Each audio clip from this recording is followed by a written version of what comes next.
Dear viewers, इस topic को अंग्रेजी में देखने के लिए देखिए हमारा इंग्लिश यूट्यूब चैनल। नमस्कार, दृष्टि IAS के टू द पॉइंट प्रोग्राम में आपका स्वागत है। आज हम बात करेंगे सुर्खियों में वॉस्ट्रो और नॉस्ट्रो खाते के बारे में। सबसे पहले जान लेते हैं कि यह चर्चा में क्यों है। हाल ही में RBI यानी भारतीय रिजर्व बैंक ने 2 भारतीय बैंकों की 9 विशेष वॉस्ट्रो खाते खोलने की अनुमति दी है। नजर डाल लेते हैं कुछ मुख्य बिंदुओं पर। RBI ने इंडसइंड बैंक और यूको बैंक सहित 9 ऐसे खातों को अनुमति दी है। यह अनुमति भारत और रूस के बीच व्यापार भुगतान के निपटान के लिए दी गई है। रूस के 2 सबसे बड़े बैंक सिबेर बैंक और VTB बैंक RBI से अनुमोदन प्राप्त करने वाले पहले विदेशी ऋणदाता हैं। अब जान लेते हैं कि वॉस्ट्रो खाता क्या है। वॉस्ट्रो शब्द का अर्थ लैटिन में आपका है। यह एक ऐसा खाता है जिसे एक घरेलू बैंक स्थानीय मुद्रा में विदेशी बैंक के लिए रखता है। भारत के मामले में यह रुपया है।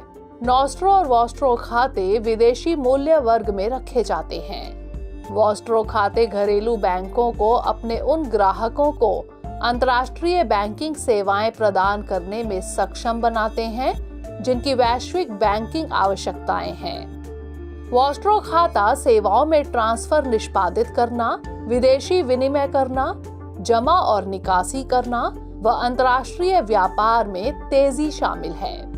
खाता खोलने वाले बैंक के लिए नॉस्ट्रो खाता एक वॉस्ट्रो खाता होता है। इसलिए भारत के इंडसइंड और यूको द्वारा खोले गए खाते वॉस्ट्रो हैं, जबकि रूस के सरबैंक और VTB बैंक द्वारा खोले गए खाते नॉस्ट्रो खाते हैं। अब बात कर लेते हैं नॉस्ट्रो खाते के बारे में। नॉस्ट्रो एक लैटिन शब्द है जिसका अर्थ है हमारा। नॉस्ट्रो खाता एक बैंक द्वारा दूसरे बैंक में खोला जाता है। यह ग्राहकों को बैंक के खाते में दूसरे बैंक का पैसा जमा करने की अनुमति देता है। इसका उपयोग अक्सर तब किया जाता है जब किसी बैंक की विदेश में कोई शाखा नहीं होती है।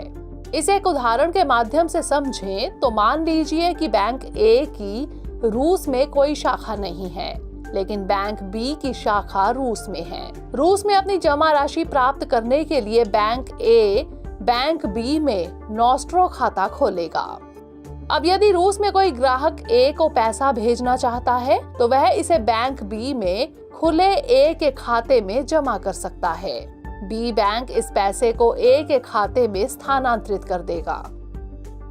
जमा खाते और नॉस्ट्रो खाते के बीच मुख्य अंतर यह है कि जमा खाते व्यक्तिगत जमाकर्ताओं के पास होते हैं, जबकि विदेशी संस्थानों के पास नॉस्ट्रो खाता होते हैं। आइए अब नोट कर लेते हैं आज का अभ्यास प्रश्न। निम्नलिखित कथनों पर विचार करें। 1. हाल ही में इंडसइंड और यूको बैंक ने वॉस्ट्रो खाते खोले हैं। 2. नॉस्ट्रो और वॉस्ट्रो दोनों खाते विदेशी मूल्य वर्ग में रखे जाते हैं। उपर्युक्त में से कौन सा यहाँ से कथन सही है या फिर है? केवल 1, केवल 2, 1 और 2 दोनों, या फिर ना तो 1 और ना ही 2? इसका उत्तर हमें कमेंट सेक्शन में जरूर भेजिएगा। अगले सेशन में किसी नए टॉपिक के साथ मिलेंगे। तब तक के लिए पढ़ते रहिए एंड स्टे मोटिवेटेड।